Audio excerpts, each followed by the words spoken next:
সাইদ হত্যা মামলায় ৩০ আসামির অভিযোগ গঠনের শুনানি আজ। ৬ জনকে ট্রাইব্যুনালে হাজির, বিচার শুরুর আবেদন করবে প্রসিকিউশন। মাইলস্টোন ট্র্যাজেডিতে হাসপাতালে চিকিৎসাধীন আরও একজনের মৃত্যু, মোট মৃতের সংখ্যা দাঁড়ালো ৩৪-এ। বিভিন্ন হাসপাতালে চিকিৎসাধীন ৪৫। ঢেউয়ের আঘাতে লন্ডভন্ড সড়ক, কক্সবাজারের মেরিন ড্রাইভের ৩ কিলোমিটার এলাকায় তীব্র ভাঙন, বন্ধ যান চলাচল। লবণাক্ত পানিতে কৃষিজমি, ঘরবাড়ি প্লাবিত হওয়ার আশঙ্কা। এবং যুক্তরাষ্ট্রের সঙ্গে বাণিজ্য ঘাটতি কমাতে ২৫টি বোয়িং উড়োজাহাজ কিনছে সরকার, মিলবে বছরে একটি করে। বাণিজ্য বান্ধব রুট পরিকল্পনায় নেয়ার পরামর্শ বিশেষজ্ঞদের।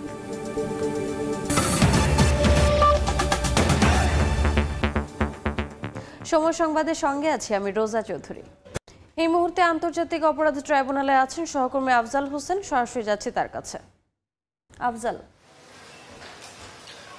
জুলাই গণঅভ্যুত্থানের প্রথম শহীদ রংপুরের আবু সাইদ হত্যা মামলার আনুষ্ঠানিক অভিযোগ গঠনের শুনানি শুরু হবে আজকে, এবং এরই মধ্যে এই মামলায় গ্রেফতার যে আসামিরা রয়েছেন ৬ জন আসামি, তাদেরকে আন্তর্জাতিক অপরাধ ট্রাইব্যুনাল ২-এ হাজির করা হয়েছে। তাদেরকে এখন রাখা হচ্ছে ট্রাইব্যুনাল ২-এর গারুদখানায়। আর এই মামলায় মোট আসামির সংখ্যা ৩০ জন, এর মধ্যে ২৪ জনই পলাতক রয়েছেন। যারা পলাতক রয়েছেন তাদেরকে হাজির হওয়ার জন্য পত্রিকায় বিজ্ঞপ্তি দেওয়া হয়েছিল, তারা হাজির হননি। এরপরে তাদেরকে আনুষ্ঠানিকভাবে ট্রাইব্যুনাল পলাতক ঘোষণা করেন, এবং পলাতক আসামিদের পক্ষে যেহেতু রাষ্ট্র নিযুক্ত আইনজীবী নিয়োগের একটি বিধান রয়েছে আন্তর্জাতিক অপরাধ ট্রাইব্যুনাল আইনে, সেই আইন অনুযায়ী ২৪ জন পলাতক আসামির পক্ষে ৪ জন আইনজীবী, অর্থাৎ ৬ জন করে ৬ জন আসামির পক্ষে ১ জন করে, মোট ২৪ জন আসামির পক্ষে ৪ জন আইনজীবী নিয়োগ করা হয়েছে। তারাও এই মামলার শুনানি করবেন বা তারা এই মামলা থেকে আসামিদের অব্যাহতি চেয়ে আবেদন করবেন। এটি হচ্ছে রংপুরের আবু সাইদ হত্যা মামলার আনুষ্ঠানিক অভিযোগ গঠনের যে শুনানির বিষয়ে খবর। আর আজকে আরও 2টি মামলা শুনানির দিন ধার্য রয়েছে। একটি হচ্ছে আশুলিয়ার লাশ পোড়ানোর মামলার শুনানির দিন ধার্য রয়েছে। এই মামলায় আজকে এর আগে পত্রিকায় বিজ্ঞপ্তি দেওয়া হয়েছিল, পত্রিকায় বিজ্ঞপ্তি দেওয়ার পরে আজকে যেহেতু এই মামলায় মোট আসামির সংখ্যা 16 জন, 8 জন গ্রেফতার আছেন, 8 জন পলাতক রয়েছেন। যারা পলাতক আসামিদের পক্ষে স্টেট ডিফেন্স নিয়োগের একটি বিষয় রয়েছে, সেটির বিষয়ে আজকে শুনানি হবে। এর বাইরে ঢাকার বাইরে জুলাই আগস্টের লক্ষ্মীপুরে হত্যাযজ্ঞ মানবতাবিরোধী অপরাধের মামলার শুনানির দিন ধার্য রয়েছে। এই মামলায় 3 জন আসামিকে ট্রাইব্যুনালে হাজির করার নির্দেশ দিয়েছিলেন এর আগে। আজকে এই 3 জন আসামিকে ট্রাইব্যুনালে হাজির করা হয়েছে। আর লক্ষ্মীপুরের যে অভিযোগ, জুলাই আগস্টের আন্দোলন চলাকালে লক্ষ্মীপুরে মানবতাবিরোধী অপরাধের মাধ্যমে বা নির্বিচারে গুলি চালিয়ে 5 জনকে শহীদ করার ঘটনায় লক্ষ্মীপুরের হয়েছিল, বা লক্ষ্মীপুরে 5 জনকে গুলি করে হত্যা করা হয়েছিল। সেই মামলায় 3 জনকে ট্রাইব্যুনালে হাজির করা হয়েছে। তো এই ছিল ট্রাইব্যুনাল থেকে আমার কাছে সবশেষ খবর। সরাসরি যুক্ত ছিলাম আন্তর্জাতিক অপরাধ ট্রাইব্যুনালে।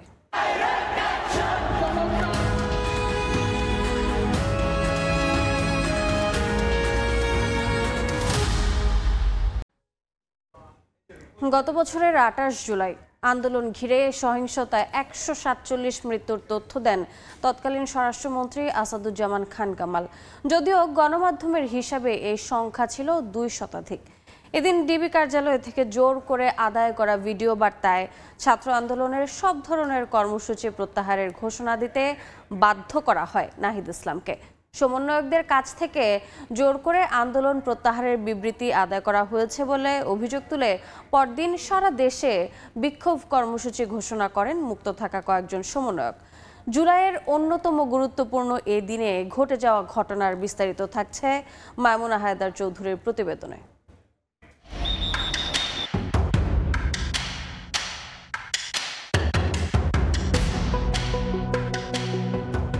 এক এক করে 5 সমন্বয়কের পর গত বছরের 28 জুলাই ভোরে আরেক সমন্বয়ক নুসরাত তাবাসসুমকেও ডিবি কার্যালয়ে নিয়ে যাওয়া হয়। সরকারের তরফ থেকে জানানো হয় নিরাপত্তা দিতেই তাদের গোয়েন্দা হেফাজতে রাখা হয়েছে। রাতে ডিবি হেফাজতে থেকে ভিডিও বার্তা দেন আন্দোলনের 6 সমন্বয়ক। ভিডিওতে আন্দোলনের অন্যতম সমন্বয়ক নাহিদ ইসলামকে লিখিত বক্তব্য পাঠ করতে দেখা যায়, যেখানে কোটা সংস্কারের দাবি পূরণ হওয়ায় বৈষম্য বিরোধী ছাত্র আন্দোলনের সব ধরনের কর্মসূচি প্রত্যাহারের ঘোষণা দেন তিনি। সার্বিক স্বার্থে আমরা এই মুহূর্তে থেকে আমাদের কর্মসূচি প্রত্যাহার করছি। সিকিউরিটির স্বার্থে যাদেরকে আমরা এনেছি তাদের নিয়ে যদি কেউ গুজব ছড়ায় সেটা আপনারা বিশ্বাস করবেন। এদিকে সমন্বয়কদের জিম্মি করে এমন বক্তব্য দেওয়ানো হয়েছে বলে জানান মুক্ত থাকা ৩ সমন্বয়ক। সেই সঙ্গে সমন্বয়কদের কাছ থেকে জোর করে আন্দোলন প্রত্যাহারের বিবৃতি আদায়, সারা দেশে বিনা বিচারে হত্যা, গুম, খুন, মিথ্যা মামলা ও গণগ্রেফতারের প্রতিবাদে পরদিন সারা দেশে বিক্ষোভ কর্মসূচি ঘোষণা করেন তারা। ডিবিতে যখন ছিলাম বাধ্যতামূলক আমাদের একটা পড়া স্ক্রিপ্ট পড়ানো হয়, তখনই আমাদের মনে হয়েছিল এখান থেকে আমরা বের হই, এরপর আবার আমাদের সংগঠিত করে রাজপথে নামতে হবে। এদিন আন্দোলন ঘিরে সহিংসতায় ১৪৭ মৃত্যুর তথ্য দেন স্বরাষ্ট্রমন্ত্রী আসাদুজ্জামান খান কামাল, যা সঠিক নয় বলেও জানান শিক্ষার্থীরা। সাম্প্রতিক সহিংসতায় এখন পর্যন্ত ১৪৭ জন মৃত্যুর সংবাদ আমাদের কাছে আছে। ৫ আগস্টে ক্ষুব্ধ ছাত্র জনতা ডিবি কার্যালয়ের বাইরে লিখে দেন হারুনের ভাতের হোটেল। মাইমুনা হায়দার চৌধুরী, সময় সংবাদ, ঢাকা। এদিকে মাইলস্টোন ট্র্যাজেডিতে হাসপাতালে চিকিৎসাধীন আরও একজনের মৃত্যু হয়েছে। এই নিয়ে মোট মৃতের সংখ্যা দাঁড়ালো ৩৪ জনে। রোববার দিবাগত রাত ১:৩০টার পর মারা যায় ১৪ বছর বয়সী সাহিল ফারাবি আয়ান। বিমান বিধ্বস্তের ঘটনায় ৪০ ভাগ দগ্ধ হয়ে জাতীয় বার্ন ইনস্টিটিউটে ভর্তি ছিল সে। এ নিয়ে শুধু বার্ন ইনস্টিটিউটে মৃতের সংখ্যা দাঁড়ালো ১৮তে। এ ঘটনায় বিভিন্ন হাসপাতালে চিকিৎসাধীন আছেন ৪৫ জন। এদের মধ্যে বার্ন ইনস্টিটিউটে ৪ জন আছেন আইসিইউতে, তবে দগ্ধ ২১ জনের অবস্থার উন্নতি হয়েছে। এই মুহূর্তে জাতীয় বার্ন ইনস্টিটিউটের সামনে আছেন সহকর্মী মনির হোসেন এবং মাইলস্টোন স্কুলের সামনে আছেন আলামিন তুষার। সরাসরি প্রথমে যাচ্ছি মনিরের কাছে। মনির, সাহিল ফারাবি আয়ান মাইলস্টোন ট্র্যাজেডিতে ঝরে পড়া আরও একটি নাম। ১৪ বছর বয়সী আয়ান ৪০% দগ্ধ নিয়ে ভর্তি ছিল জাতীয় বার্ন ইনস্টিটিউটে। সবশেষ গত রাত ১:৩০টার দিকে মৃত্যুবরণ করেছে এবং সেই সময় সে আইসিইউতে ভর্তি ছিল এবং সে সপ্তম শ্রেণী অর্থাৎ মাইলস্টোন স্কুলে সপ্তম শ্রেণীতে শিক্ষার্থী ছিল এবং সাহিলের মৃত্যুর মাধ্যমে অর্থাৎ এই পর্যন্ত জাতীয় বার্ন ইনস্টিটিউটে মোট ১৮ জন মৃত্যুবরণ করল এবং এখন পর্যন্ত চিকিৎসাধীন আছেন ৩৩ জন এবং এই ৩৩ জনের মধ্যে শিশুই আছে ২৭ জন। এবং আমরা সকালে এখানকার যেই আইসিইউ চিকিৎসক রয়েছেন তার সঙ্গে কথা বলেছি। জাতীয় বার্ন ইনস্টিটিউটে আইসিইউতে চিকিৎসাধীন গতকাল পর্যন্ত আসলে ৪ জন ছিল, সেখান থেকে আয়ানের মৃত্যুর পর এখন ৩ জন আছে। এই ৩ জনের মধ্যে একজনকে ভেন্টিলেশনে রাখা হয়েছে এবং বাকি ২ জন যে আইসিইউ বেড সেই আইসিইউ বেডে রাখা হয়েছে। এবং আমাদেরকে গতকাল আসলে পরিচালকের পক্ষ থেকে যেটি জানানো হয়েছিল, গতকাল ২ জনকে ডিসচার্জ অর্থাৎ এখান থেকে ছাড়পত্র দেওয়া হয়েছিল এবং তারা ২ জনই প্রাপ্তবয়স্ক এবং এখন পর্যন্ত পুরুষ এসডিইউতে ৩ জন এবং নারী এসডিইউতে ৬ জন রোগী রয়েছে এবং যেই কেবিনে আছেন ১২ জন এবং সংকটাপন্ন যেই ৪ জন রোগী ছিল এখন সেই সংকটাপন্ন রোগীর সংখ্যা ৩ এবং সিভিয়ার অর্থাৎ গুরুতর অবস্থায় আছেন ৯ জন। এবং এই যে বার্ন ইনস্টিটিউটের যে চিকিৎসকরা তাদের সঙ্গে আসলে চীনের যেই বিশেষজ্ঞ দল এবং সিঙ্গাপুরের বিশেষজ্ঞ দল তারাও কিন্তু কাজ করছে। তো জাতীয় বার্ন ইনস্টিটিউট থেকে এই ছিল আমার কাছে সবশেষ। এখন আমরা জানবো যে ঘটনাস্থল মাইলস্টোন স্কুল সেখানকার তথ্য। সেখানে আছেন সহকর্মী আলামিন তুষার। সপ্তম দিন আজকে সেই মর্মান্তিক দুর্ঘটনার। এখনও কিন্তু স্কুল প্রাঙ্গণ আজ সোমবার হিসেবে একদম ফাঁকাই বলা যায়, কেননা আসলে আজও পর্যন্ত আমরা যতটুকু জানতে পেরেছি স্কুল কর্তৃপক্ষের কাছ থেকে যে আজকে পর্যন্ত তারা আসলে ছুটি ঘোষণা করেছিলেন, শ্রেণী কার্যক্রম বন্ধ রাখার চিন্তাভাবনা তারা করেছিলেন। তো এর পরবর্তীতে কি হবে আসলে সেই সিদ্ধান্ত সেটি কিন্তু আজ আসার কথা রয়েছে। আজকেও কিন্তু আমরা ঘটনাস্থলে বিমান বাহিনী থেকে শুরু করে যারা আইনশৃঙ্খলা রক্ষা বাহিনীর সদস্যরা রয়েছেন তাদের অল্প বিস্তর উপস্থিতি দেখতে পেয়েছি। এছাড়া স্কুলের যারা কর্মকর্তা কর্মচারীরা রয়েছেন তারা আসলে অনেকেই এসেছেন, যেহেতু শ্রেণী কার্যক্রম বন্ধ থাকলে অন্যান্য কার্যক্রমগুলো চলমান রয়েছে এরকম তথ্যই আমরা কিন্তু এখনো পেয়েছি। গতকাল কিন্তু এই ব্যাপারের সিদ্ধান্ত আসার কথা ছিল যে কবে নাগাদ ক্লাস শুরু হবে, তবে সেটি আসলে করা হয়নি শিক্ষার্থীদের মানসিক অবস্থা কথা চিন্তা করে। তো সেই জায়গা থেকে আজকে একটি মিটিংয়ের মাধ্যমে সেটা আসলে করা হবে, আলোচনা করে যে কবে নাগাদ শিক্ষা প্রতিষ্ঠানটি আবার চালু হবে সেই সিদ্ধান্ত। এবং শিক্ষার্থীদের পড়ালেখা এবং সার্বিক ব্যাপারগুলো মাথায় রেখে সেই সিদ্ধান্ত নেওয়া হবে, এরকম তথ্য কিন্তু আমাদের এখানকার যিনি অর্থাৎ মাইলস্টোন স্কুল অ্যান্ড কলেজের যিনি জনসংযোগ কর্মকর্তা রয়েছেন তিনি আমাদেরকে জানিয়েছেন। এখানটা পুরাটাই কিন্তু যেই হায়দার আলী ভবন যেটা সেই ভবনে আমরা দেখেছি যে এখন সিলগালা করে রাখা হয়েছে, যদিও আজ কিন্তু আমরা তেমন একটা খুব যেইটা আসলে উৎসুক মানুষের যে ভিড় আমরা এই কয়েকদিন দেখেছি সেটা কিন্তু এবার অনেকটাই কমে এসেছে, এখনো পর্যন্ত নেই এবং অন্যান্য জায়গা থেকে ভেতরে যদি খোলে সেই ভেতরে পরিস্থিতি দর্শক আপনাদেরকে আমরা জানিয়ে দেওয়ার ব্যবস্থা করব। তো এই ছিল এখনো পর্যন্ত মাইলস্টোন স্কুল অ্যান্ড কলেজ থেকে আমার কাছে সবশেষ তথ্য। সরাসরি যুক্ত ছিলাম মাইলস্টোন স্কুলে এবং তার আগে যুক্ত ছিলাম জাতীয় বার্ন ইনস্টিটিউটে। দেখছেন সময় সংবাদ, সঙ্গেই থাকুন। বিভিন্ন এলাকায় জলাবদ্ধতার সৃষ্টি হয়েছে। এই মুহূর্তে নগরের ওয়াসার মোড় এলাকায় আছেন সহকর্মী পার্থপ্রতিম বিশ্বাস, সরাসরি যাচ্ছি তার কাছে। পার্থ,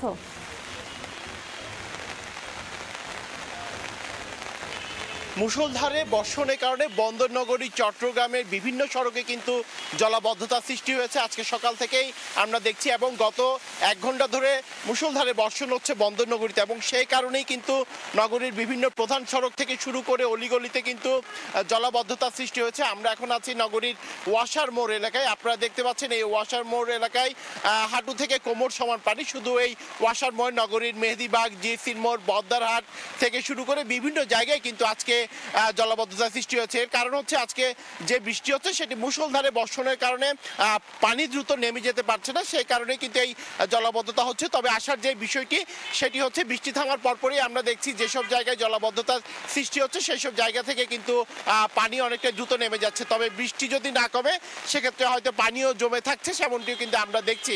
আসলে চট্টগ্রাম সিটি কর্পোরেশন কিংবা চট্টগ্রাম উন্নয়ন কর্তৃপক্ষের মধ্যে সমন্বয়ের কারণে নালাগুলো পরিষ্কার থাকার কারণে আমরা দেখছি আগে যেরকম দিনের পর দিন পানি জমে থাকতো, জলাবদ্ধতায় থাকতো, সেই বিষয়টি কিন্তু এখন আর নেই।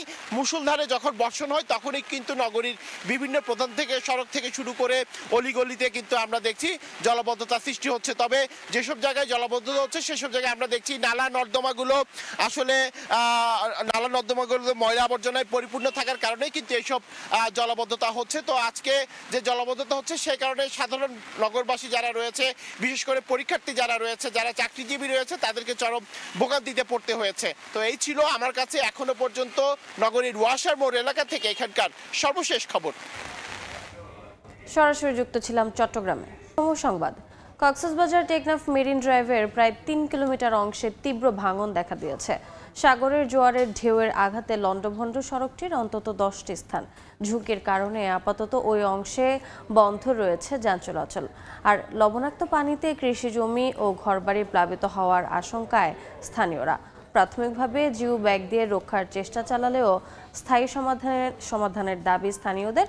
মোহাম্মদ ফরাজের ক্যামেরায় বিস্তারিত জানাচ্ছেন সুজাউদ্দিন রুবেল। সাগরের উত্তাল জোয়ারে লন্ডভন্ড কক্সবাজার টেকনাফ মেরিন ড্রাইভের অন্তত 3 কিলোমিটার অংশ। পিচঢালা সড়ক ভেঙে পড়েছে কোথাও, কোথাও আবার ঢুকে পড়েছে সাগরের পানি। টেকনাফ 0 পয়েন্ট থেকে শিশু পার্ক পর্যন্ত সড়কটির অন্তত 10টি স্থান ঢেউয়ের আঘাতে ক্ষতিগ্রস্ত, যেখানে তীব্র ভাঙনে সৃষ্টি হয়েছে বড় বড় গর্ত। ভাঙনের ঝুঁকিতে বন্ধ রাখা হয়েছে 3 কিলোমিটার অংশে যান চলাচল। এতে বিপাকে পড়েছেন সাবরাং ও শাহপুরীর দ্বীপগামী যাত্রী ও চালকরা। আমরা আসছি একটু সামনে মেরিন ড্রাইভ দেখবো, কিন্তু পারতেছি না যেতে। ভাঙে গেছে, এখন আসছি আর যেতে পারছি না, আবার ব্যাক করতে হচ্ছে আমাদেরকে। ভাঙন কবলিত মেরিন ড্রাইভের বিপরীতে রয়েছে 20টি গ্রাম। চাষাবাদ হয়েছে কয়েক হাজার একর জমিতে। তাই সাগরের লবণাক্ত পানি ঢুকে পড়লে ফসলের বড় ধরনের ক্ষতি হতে পারে এবং ঘরবাড়ি প্লাবিত হওয়ার শঙ্কায় আতঙ্কে দিন কাটাচ্ছেন স্থানীয়রা। আর এভাবে যদি বাংলাদেশ থাকতো তাহলে আমাদের অবস্থা খুব খারাপ হবে, কারণ আমাদের এখানে কৃষক, আমরা তো সবাই কৃষক এখানে।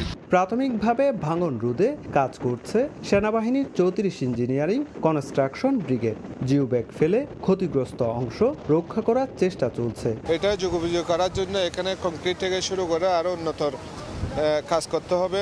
দেশের দীর্ঘতম মেরিন ড্রাইভ শুধু পর্যটনের জন্য নয়, সীমান্ত এলাকার সঙ্গে যোগাযোগেরও গুরুত্বপূর্ণ মাধ্যম। তাই দ্রুত সময়ের মধ্যে টেকসই ব্যবস্থা নেওয়ার দাবি জানিয়েছেন পর্যটন সংশ্লিষ্টরা। সুজাউদ্দিন রুবেল, সময় সংবাদ, কক্সবাজার। শিল্প উন্নয়নের সম্ভাবনা থাকলেও গ্যাস সুবিধা না থাকা ও অবকাঠামো সংকটে দক্ষিণাঞ্চলে বিনিয়োগে আগ্রহ হারাচ্ছেন উদ্যোক্তারা। বরিশাল বিভাগের 6 জেলাতেই বিসিক নগরের অনেক প্লট এখনো ফাঁকা। এতে ঘরে ঘরে বাড়ছে বেকারের সংখ্যা। বিস্তারিত অপূর্ব রিপোর্টে। বই হাতে ঘুরে বেড়ানো এ যুবকের নাম আব্দুর রাজ্জাক। 2021 সালে মাস্টার্স শেষ করেও 4 বছর ধরে খুঁজছেন চাকরি। কোনো শিল্প প্রতিষ্ঠান না থাকার কারণে এখানে আমরা নিজেদের যোগ্যতা থাকার সত্ত্বেও আমরা চাকরি পাচ্ছি না।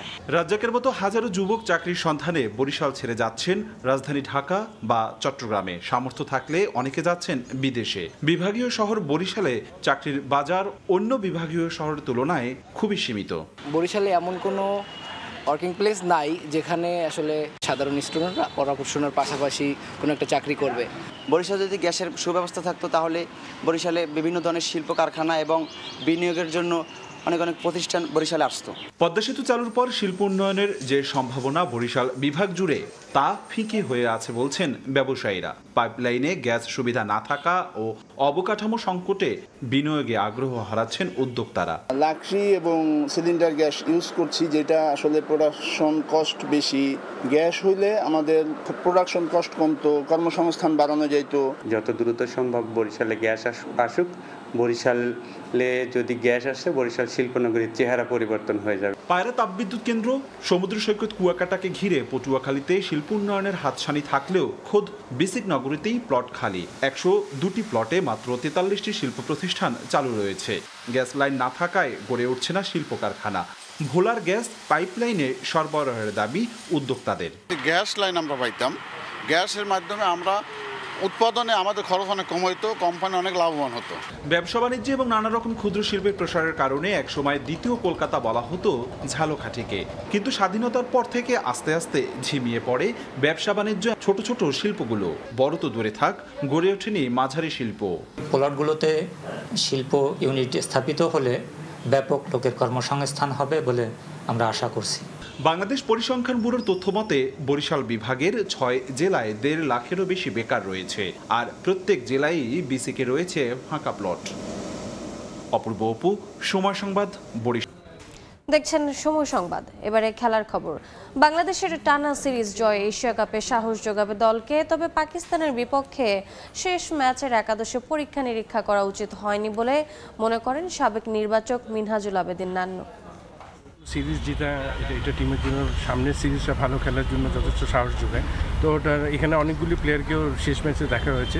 তো আমার মনে হয় এই জায়গায় ওই এক্সপেরিমেন্টটা না করে, কারণ পাকিস্তানের সাথে একটা সুযোগ ছিল একটা ভালো সিরিজ শেষ করার, এই জায়গায় সুযোগ ছিল, ওই জায়গায় এক্সপেরিমেন্ট না করলেও হতো। আমি পার্সোনালি মনে করি যে বেস্ট পসিবল সাইড সবসময় খেলবে এবং বেস্ট পসিবল রেজাল্টটা নিয়ে সবসময় বিশ্বকাপের মঞ্চে যাওয়া দরকার, এবং কন্ডিশনগুলি অ্যাডজাস্ট করার জন্য যেখানে সুযোগ পাবে ওখানে খেলে কনফিডেন্স গ্রো আপ করতে হবে। বিশ্বকাপের আগে ট্রু উইকেটে, স্পোর্টিং উইকেটে খেলে নিজেদেরকে তৈরি করে যাওয়াটা উচিত হবে। এই ছিল সময় সংবাদে। সঙ্গে থাকুন সময়।